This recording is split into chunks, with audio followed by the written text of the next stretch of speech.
कहानी की शुरुआत में हम एक जेल को देखते हैं जिसका नाम द शॉशैंक रिडेम्पशन है। यह दुनिया की सबसे सिक्योर तरीन जेल है। इस जेल में हजारों कैदी हैं, लेकिन आज तक इस जेल से कोई भी कैदी फरार नहीं हो सका क्योंकि इस जेल की सिक्योरिटी बहुत ही ज्यादा स्ट्रिक्ट है। इस जेल में ऐसे कैदी भी हैं जिन्होंने अपनी पूरी जिंदगी इसी जेल में बिता दी, लेकिन इन्हें इस जेल से भागने का ख्याल तक नहीं आया क्योंकि इस जेल से भागने की कोशिश करने वाले कैदी की सजा सीधा मौत है। अब यहाँ सीन कट होता है और हमें कोर्ट में एंडी नाम के एक आदमी को दिखाया जाता है जो अमेरिका के एक बहुत ही बड़े बैंक का बैंकर है। जज उसे उसकी वाइफ और उसके लवर के मर्डर के इल्जाम में उम्र भर कैद की सजा सुनाता है, लेकिन एंडी कहता है कि मैंने ये मर्डर नहीं किए हैं। पर एंडी खुद को बेगुनाह साबित करने के लिए उसके पास कोई प्रूफ नहीं था, जिस वजह से कोर्ट का जज एंडी को उम्र भर कैद के लिए दुनिया की सबसे सिक्योर जेल दी शॉशैंक रिडेम्पशन भेज देता है। एंडी के साथ और भी कई सारे कैदी होते हैं और जब इन कैदियों को जेल के अंदर लाया जाता है तब जेल के अंदर मौजूद बाकी कैदी आपस में शर्त लगाते हैं कि आज रात इन नए आने वाले कैदियों में से कौन सा कैदी रोएगा, और इसके लिए ये लोग एक डिब्बी सिगरेट की शर्त लगाते हैं। ये लोग बाहर लाइन से खड़े नए आने वाले कैदियों में से एक एक कैदी को चुन लेते हैं। तब रेड नाम का एक कैदी एंडी पर दांव लगाता है क्योंकि उसे लगता है कि एंडी बहुत ही मासूम है और वो बहुत ही अमीर घर का है जिसने कभी तकलीफ नहीं झेली, इसलिए उसे लगता है कि वो आज रात सबसे पहले रोएगा। इसके बाद सभी कैदियों को लाइन से जेल के अंदर लाया जाता है और हर एक कैदी को उसके सेल में बंद कर दिया जाता है। कुछ देर बाद रात हो जाती है और तब पुराने कैदी नए आने वाले कैदियों पर चिल्लाने लगते हैं ताकि उनमें से कोई डर जाए और रोने लगे, और ऐसा ही होता है। इन नए आने वाले कैदियों में से एक कैदी फूट फूट कर रोने लगता है और कहता है कि मुझे घर जाना है। तब वहाँ गार्ड आते हैं और उसे रोने से मना करते हैं, लेकिन जब वो आदमी रोना बंद नहीं करता तब गार्ड उसे सेल से बाहर निकालकर इतना पीटते हैं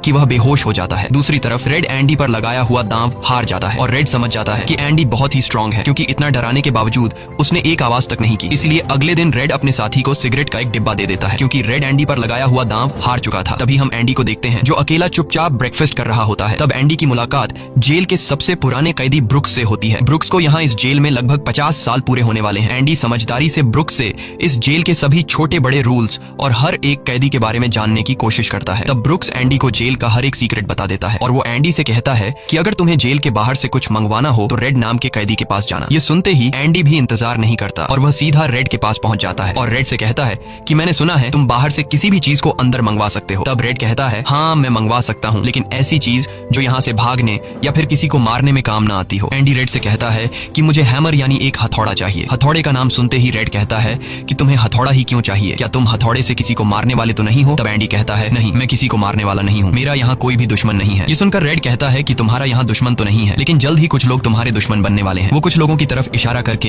एंडी को वार्न करता है कि इन लोगों की गंदी नजर तुम पर है, इसलिए इनसे बच कर रहना। अगले दिन एंडी के कहने पर रेड उसके लिए हैमर मंगवा देता है और जब वो हथौड़ा देखता है तो रेड हंसने लगता है क्योंकि हथौड़ा साइज में बहुत ही छोटा होता है और रेड मन ही मन सोचता है कि इस हथौड़े से जेल में सुरंग बनाने में 600 साल लग जाएंगे। इसके बाद रेड ब्रुक्स के जरिए एंडी के सेल तक हथौड़ा पहुंचा देता है। ऐसे ही दिन बीतते हैं और एक दिन जब एंडी लॉन्ड्री में काम कर रहा होता है तब वो 3 लोग जिनकी एंडी पर गंदी नजर होती है वो एंडी को पकड़ लेते हैं। एंडी उनसे अपने आप को छुड़ाने की कोशिश करता है पर 3 लोगों को वह अकेले कंट्रोल नहीं कर पा रहा था, इसलिए ये तीनों पहले एंडी को खूब पीटते हैं और फिर एंडी के साथ गलत करते हैं। यह सिलसिला इसी तरह चलता रहता है। ये लोग हमेशा एंडी को पकड़ते और फिर उसे मारकर उसके साथ गलत करते रहते। इस तरह से 2 साल बीत जाते हैं और एक अनाउंस होता है कि छत की मरम्मत के लिए कुछ लोगों की जरूरत है। यहाँ कैदियों की एक टीम छत के काम के लिए तैयार हो जाती है जिसमें रेड और एंडी भी शामिल होते हैं। ये लोग सब अपने काम पर लग जाते हैं और छत पर उनकी देखभाल की जिम्मेदारी एक बहुत ही सख्त सिक्योरिटी गार्ड की होती है जिसका नाम हैडली है। हैडली बहुत ही स्ट्रिक्ट इंसान है जो जरा सी गलती पर कैदियों को बहुत बुरी तरह पीटता है। जब सभी कैदी छत पर काम कर रहे होते हैं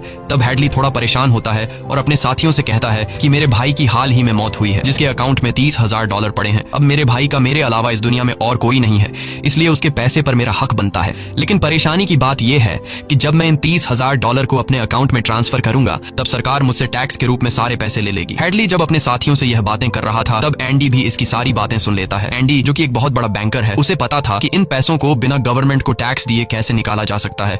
इसके बाद एंडी बिना सोचे हैडली के पास जाता है और उससे कहता है कि क्या तुम अपनी बीवी पर भरोसा करते हो? ये बात सुनते ही हैडली को गुस्सा आ जाता है और वह एंडी को पकड़कर छत के किनारे ले जाता है, लेकिन उसे नीचे फेंकने से पहले एंडी उसे बताता है अगर तुम अपनी बीवी पर भरोसा करते हो कि वह तुम्हें धोखा नहीं देगी तो तुम आसानी से अपने भाई के पैसे अपनी वाइफ के अकाउंट में ट्रांसफर कर सकते हो, वह भी बिना टैक्स दिए, क्योंकि गवर्नमेंट का एक रूल है कि कोई भी इंसान अपनी पत्नी को पूरे जीवन में $60,000 तक गिफ्ट कर सकता है और इन पैसों पर कोई टैक्स नहीं लगता। और एंडी ये भी कहता है कि अगर तुम बाहर से किसी लॉयर को रखोगे तो वह तुमसे बहुत ज्यादा पैसे चार्ज करेगा, लेकिन मैं ये काम तुम्हारे लिए फ्री में कर सकता हूँ। तब हैडली पूछता है बदले में तुम्हें क्या चाहिए? इस पर एंडी मुस्कुराते हुए कहता है मुझे कुछ नहीं चाहिए, जब तुम्हारा काम हो जाए तुम बस मेरे सारे दोस्तों को बियर पिला देना। और अगले दिन सभी कैदी छत पर बैठकर बियर का मजा ले रहे होते हैं, यानी एंडी ने हैडली का काम कर दिया था। लेकिन एंडी बियर नहीं पीता, वह एक कोने में बैठकर सभी को बियर पीते देखकर खुश होता है। एंडी के साथी भी उससे बहुत खुश होते हैं क्योंकि जेल में बियर पीना ऑलमोस्ट इम्पॉसिबल था, लेकिन एंडी की वजह से उनकी यह इच्छा पूरी हुई। फिर समय ऐसे ही बीतता है और एंडी और रेड की दोस्ती गहरी हो जाती है। कुछ दिन बाद जेल में सभी कैदियों को फिल्म दिखाई जाती है और सभी लोग रीटा हेवर्थ की फिल्म देख रहे होते हैं। तब एंडी रेड के पास आकर कहता है, मुझे रीटा हेवर्थ का एक बड़ा पोस्टर चाहिए। एंडी रेड से इसलिए पोस्टर मांगता है क्योंकि पूरे जेल में एक रेड ही था जो बाहर से किसी भी चीज को मंगवा सकता था। इसके बाद एंडी बाहर निकलता है, लेकिन जैसे ही वह बाहर आता है वहाँ वही 3 लोग खड़े होते हैं जो एंडी के साथ गलत करते थे। वह एंडी से कहते हैं, चलो हमारे साथ, लेकिन इस बार एंडी मना कर देता है। एंडी के मना करने पर वो लोग उसे पकड़ लेते हैं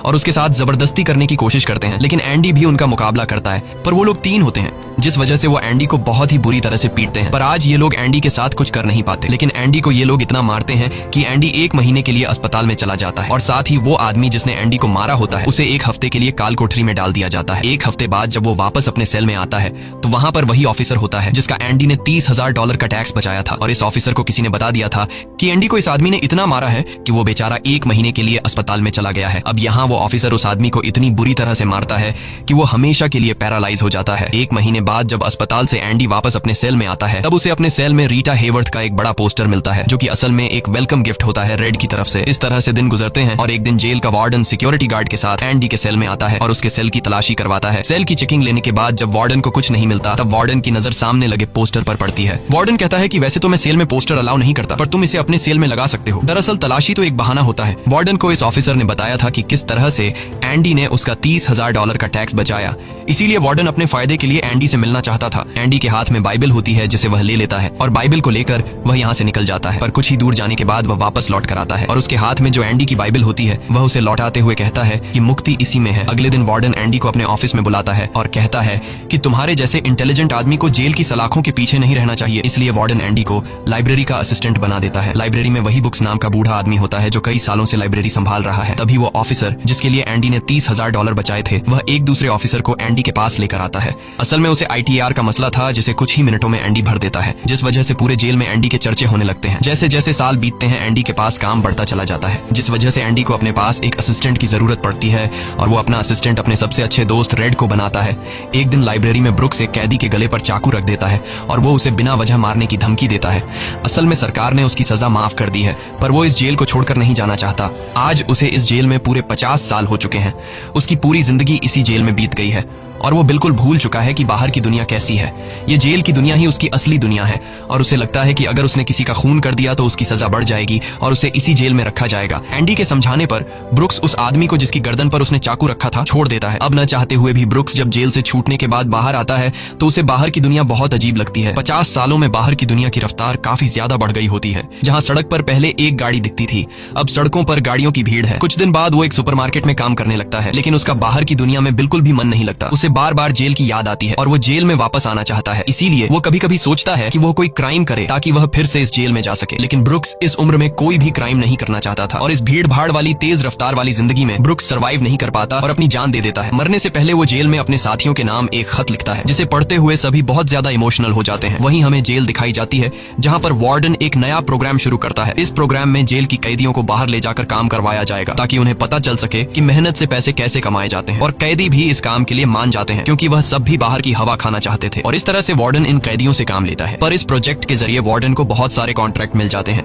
क्योंकि जेल के कैदियों की लेबर बहुत सस्ती होती है और जो बाहर की लोकल कंस्ट्रक्शन लेबर की टीम होती है उन्हें कहीं पर भी काम नहीं मिलता क्योंकि वार्डन उनका काम आधी कीमत पर अपने कैदियों से करवाता है। और वार्डन आधी कीमत पर काम इसलिए करता है क्योंकि कैदी कोई लेबर तो थे नहीं जिनको वार्डन दिहाड़ी दे पाता। इसलिए वार्डन फ्री में कैदियों से काम करवाकर बहुत सारा पैसा कमाने लगता है और उसका यह पैसा ब्लैक का होता है। लेकिन एंडी एक बैंकर होने की वजह से वार्डन का सारा ब्लैक मनी व्हाइट में बदल देता है। दरअसल एंडी इन पैसों को एक ऐसे आदमी के नाम पर जमा करता है जो इस दुनिया में है ही नहीं और वह उसके अकाउंट में सारा पैसा ट्रांसफर कर देता है ताकि अगर कल को पुलिस को पता भी चल जाए तो पुलिस एक ऐसे आदमी को ढूंढ रही होगी जो इस दुनिया में कभी पैदा ही नहीं हुआ। अब यहाँ जेल में एक नया कैदी आता है जिसका नाम टॉमी है। टॉमी बहुत यंग होता है और वह इस छोटी सी उम्र में कई सारी जेलों में जा चुका है। टॉमी एक बहुत ही फ्रेंडली नेचर का था, इसलिए उसकी जल्द ही जेल में बहुत से कैदियों से दोस्ती हो जाती है। एक दिन खाने की टेबल पर टॉमी सबसे कहता है कि मैं पिछले कई सालों से चोरी कर रहा हूँ, इसलिए मैं यहाँ की कई सारी जेलों में जा चुका हूँ और इस बार भी मैं चोरी की वजह से इस जेल में आया हूँ। टॉमी की बात सुनते हुए एंडी उसे कहता है कि अगर तुम चोरी करने के बाद बार बार पकड़े जा रहे हो तो इसका मतलब ये है